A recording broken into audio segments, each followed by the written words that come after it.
morning everybody, and welcome back to another video. Today's video we're going to be attempting the dragon mold again. I did this last week using the dual tone effect by Daniel Cooper, but I was flicking through Temu yesterday and I came across a 3D printed dragon I was interested in, and it was in glow in the dark. And I thought, oh, that would be good to do this dragon in glow in the dark powders. So that's what we're going to be doing today. I am going to be using the Resin Pro epoxy resin, the Dark Crysal. This is a 2:1 resin. It is a low viscosity, so it's like water.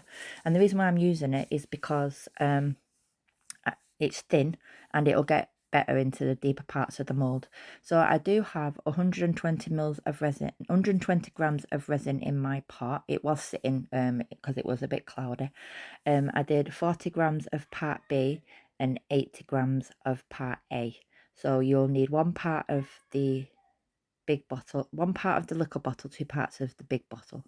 Right, so I am using blue, purple, pink and blue green glow powders. These are by I can't even name the company, but they have been discontinued, these powders, so I will link Let's Resin's ones in the description box for you, along with a discount code from Resin Pro and links to products within the video.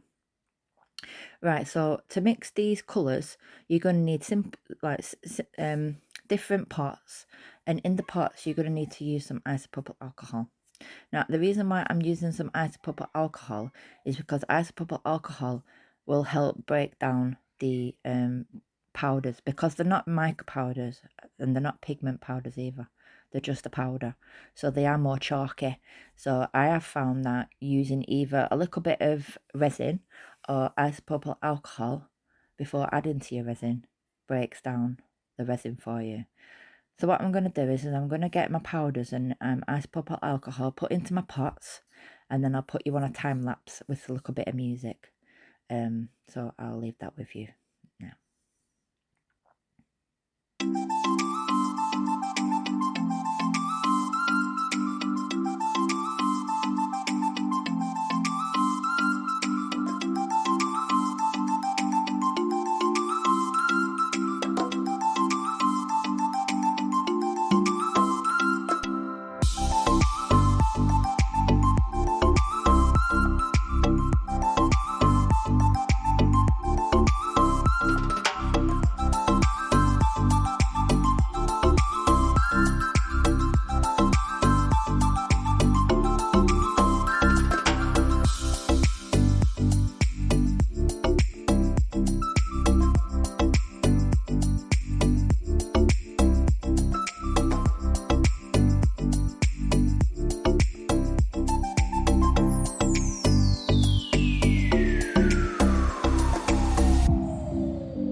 Right, so that's all the colours broken down with the isopropyl alcohol and also mixed into the resin. Now I'm going to take some isopropyl alcohol in the bottle. This is 99.9% proof, and I've sprayed that into the mould. And what that will do, it'll help with the surface tension and help get into the deep cavities and basically prevent bubbles from sticking to any 90-degree angles.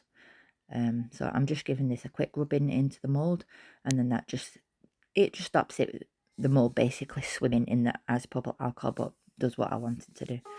So I'm going to pour this, and this will be poured on a time lapse for you.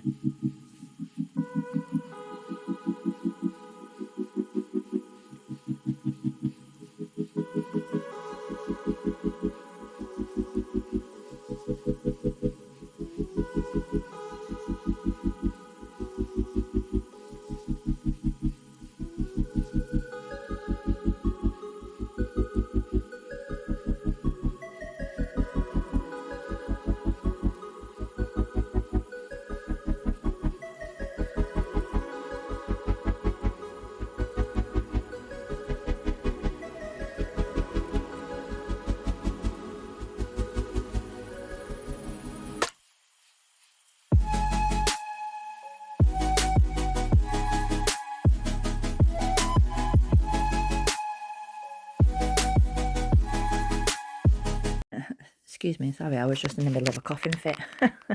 Right, I noticed once I'd poured all the resin that there was a little bit of an overpour, but it wasn't. What had happened is one of the legs, the feet, should I say, was slanting down a little bit, so it was just causing it to pour out. So I was trying to just dry around where the pour was to prevent it from, from pouring out even more. I just wish things would be simple, but it never is when it comes to resin. But anyway, yeah, that's all it was. As you can see at the top of the screen, I do have some spare resin left over. So I am at the moment just searching around the room for a little mould to put it in. But as I was doing this, it started pouring again, so I kept having to come back and to fix it. But we managed to get the area around the pour dry. Right, anyway, so I have got the little cat mould that I did the other day. And I'm just pouring the extra resin that I had spare and just tipping that into the mould. I don't demold these on this video because I forgot. and again, it was still trying to pour out of the mould while I was doing it. But I left this to degas for about an hour, and I put it on my heat mat for 2 hours because it was some of the pores were quite thin. Some of the areas are quite thinly poured, so it takes longer to cure. So anyway, yeah, we're back now. This had been on the heat mat and was now cured, and it came out pretty easy. Once you've demolded it and you know how to how to get it out, the next time you do use the mold, you simplify and know how to get it out. So it was quite quick how to get it out, actually. So because I am using glow powders, if you do use glow powders, you will need a UV light. Glow powders only glow under UV, so you can either use a lamp or a torch. So I'm going to be using my new light. But yeah, so you can see there's different tones of the colours. I had the blue, green, the purple, and the pink glow powders, so it has done quite a mad effect. I liked it, actually. So yeah, I'm using I'm gonna glow mine with the new come on, get on with it. I don't need to see the spikes. I'm trying to tell people about my new light. Right, yeah, so I'm just moving everything out of the way. I don't know why I moved it to one side. I was supposed to move it at the back of me. Right, so my new UV light is the Resin's UV light. It's kind of like an adjustable head. So it stands up, opens up and not. So your button, you got butter figurations on it. So you press your button once for a constant cure. Press your button twice and it cures for 120 seconds. If you press it for the third time, it turns the power off. So what I'm doing here is just activating my glow powders. And then this will glow. So at this point I was turning off my light. And there we go. That's what it looks like in the dark. And then powders, honestly, I've never seen a glow like powders. I've not used Let's Resin, so I can't compare, but these are the only, I have used 2 other brands, these ones and another brand, and these ones, honestly, the glow on these is something else. And that was under 30 seconds under a light. It wasn't long. I filmed it how long. I didn't trim the UV light up. That was the actual real time. But yeah, it's pretty, isn't it? Right, guys, so I'm going to leave that with you. So please like, comment and subscribe if you've not already done so. That would help my channel out so much. And I shall see you on tomorrow's upload. Goodbye. Thanks for watching.